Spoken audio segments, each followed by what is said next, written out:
প্রতি বছর কোরবানির মৌসুমে ন্যায্য মূল্য থেকে বঞ্চিত হন প্রান্তিক চামড়া সংগ্রহকারী ও ব্যবসায়ীরা। এবার শিল্পটিকে পুনরুজ্জীবিত করতে সরকার নিচ্ছে বেশ কিছু পদক্ষেপ। চামড়ার দাম নির্ধারণ ও কাঁচা চামড়া রপ্তানিতে নিষেধাজ্ঞা প্রত্যাহার সহ কয়েকটি কার্যকর সিদ্ধান্ত নিয়েছে সরকার।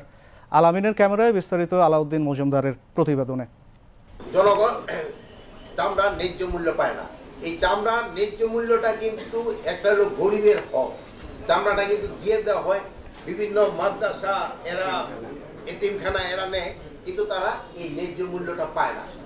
এইটার যেন ন্যায্য মূল্য পায়, এই জন্য একটা ব্যবস্থা নেওয়া হয়েছে। কুরবানির মৌসুমে চামড়ার বাজার নিয়ে থাকে নানা আলোচনা। এবার ঢাকার গরুর কাঁচা চামড়ার সর্বনিম্ন দাম নির্ধারণ করা হয়েছে ১৩৫০ টাকা, আর ঢাকার বাইরে ১১৫০ টাকা।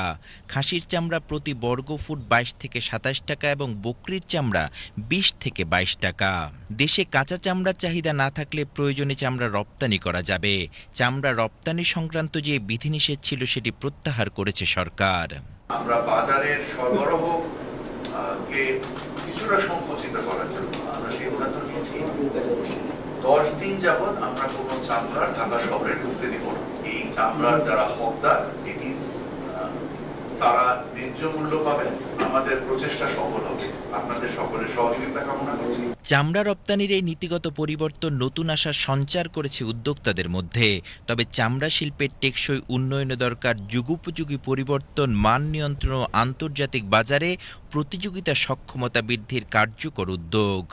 চামড়ার এই সংকটটা প্রায় আজকের থেকে না, অনেক দিন যাবৎ চামড়ার এই দামটা অবমূল্যায়িত হতে হতে হতে হতে একদম তলানিতে চলে গিয়েছিল। অনেকে চামড়া বিক্রি করতেই চাচ্ছিল না, অনেকে ফেলে দিচ্ছিল বা মাটিতে পুঁতে রাখতেছিল।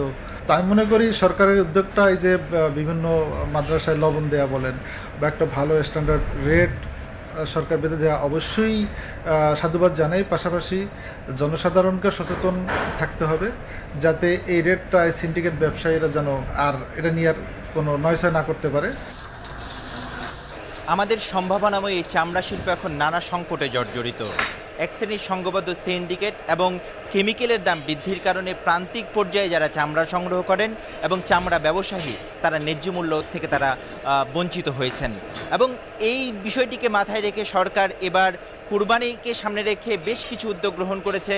যেমন রপ্তানি যে নিষেধাজ্ঞাটি ছিল সেটি যেমন তারা তুলে নিয়েছেন এবং বিনামূল্যে তারা লবণ বিতরণ করছেন। সব কিছু মিলে যদি সরকারের এই বিষয়গুলো বাস্তবায়ন করা যায় তাহলে প্রান্তিক পর্যায়ে যারা ব্যবসায়ী আছেন তারা বলছেন যে চামড়া শিল্পের যে হারানো ঐতিহ্যগুলো ছিল সেই সোনালী দিনটি আবারও ফিরে আসবে। Alauddin Majumdar, BTV news, Dhaka.